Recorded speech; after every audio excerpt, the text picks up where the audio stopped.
আমার স্বপ্ন ছোটবেলা থেকে এই একটাও ছিল, সাধারণ গরিব মানুষের পাশে দাঁড়িয়ে থাকা, তাদের জন্য কিচ্ছু করা।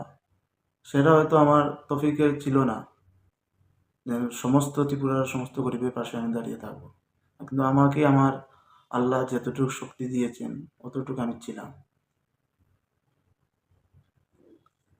আমি এখন বাইরে এসেছি, এসে আমি যা দেখলাম, বাইরের মধ্যেও আমার স্টেট থেকে অনেক বেশি গরিব মানুষ আছে।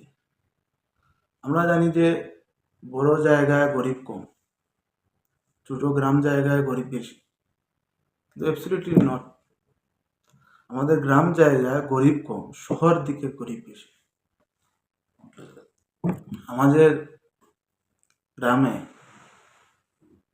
একেবারে গরিব যে, সে না হয় বাঁশ কাটেও তার ফ্যামিলি চালাচ্ছে, মানুষের বাড়ি ক্লিন করেও সে না তাও ফ্যামিলি চালাচ্ছে। কিন্তু এখানে তো ক্লিনিংয়ের রাস্তা নেই। এখানে আউট স্টেটে আমাদের মতন ত্রিপুরা স্টেট, অন্যান্য স্টেট, কলকাতা স্টেটের বিভিন্ন লোক এই সমস্ত বড় বড় স্টেটের মধ্যে হোটেল, রিসোর্ট এরকম জায়গায় ডিউটি করছে। সাধারণ মানুষকে তারা বেশি সময় ডিউটির মধ্যে রাখে না, কারণ এই সমস্ত জায়গায় বেশি বড় বড় ইন্ডাস্ট্রিটা অন্যান্য জায়গায় বড় লোকদের, লোকাল মানুষ তারা কম রাখে।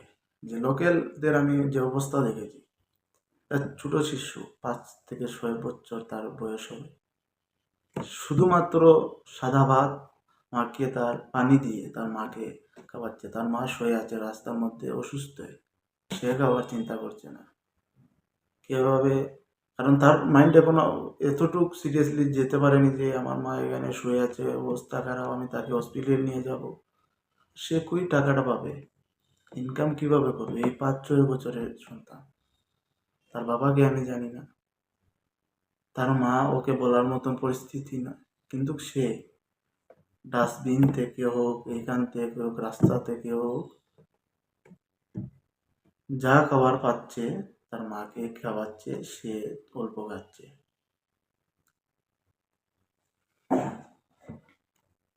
আপনাদের কাছে আমার একটা বিশ্বাস আছে, ভরসা আছে।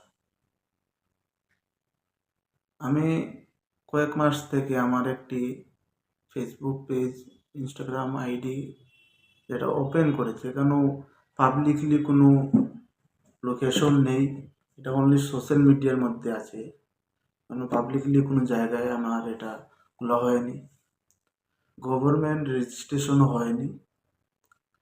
আমাদের কিছু বন্ধুরা মিলে আমরা প্রথম শুরু করেছিলাম সাপোর্ট হিউম্যানিটি নামে একটি কাজ।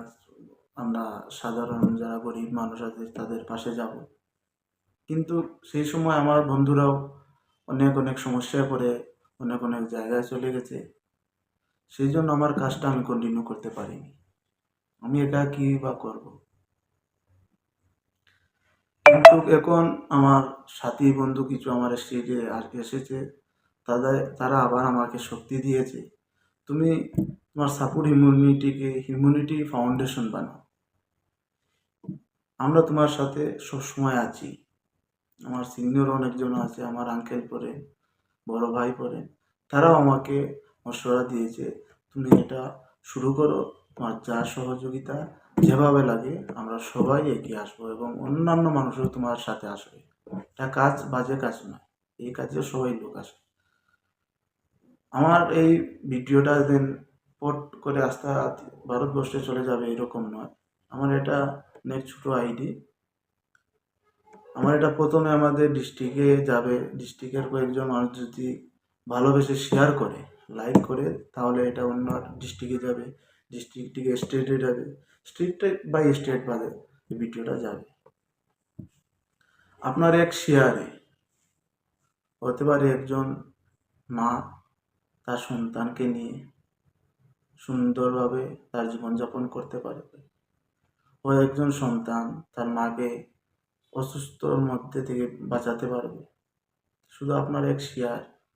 এবং শেয়ারের সাথে কেন উপরে একটি কিউআর কোড দেওয়া থাকবে, ইমিউনিটি ফাউন্ডেশনের নামে। এটার মধ্যে আপনি যে 1,000 টাকা দিতে হবে, 1,00,000 টাকা দিতে হবে এমনটা নয়। শুধুমাত্র 1 টাকা একজনের কাছ থেকে আমি দাবি করছি। আপনার 1 টাকায় হয়তো এই সন্তানের জীবন বদলে যেতে পারে, না হয় এই সন্তানের ভবিষ্যৎ অনেক উজ্জ্বল হতে পারে, তার মাকে সে রক্ষা করতে পারে।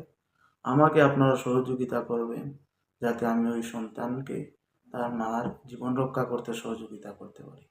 সবাইকে আমার পক্ষ থেকে অনেক অনেক শুভেচ্ছা, অভিনন্দন, শুভকামনা।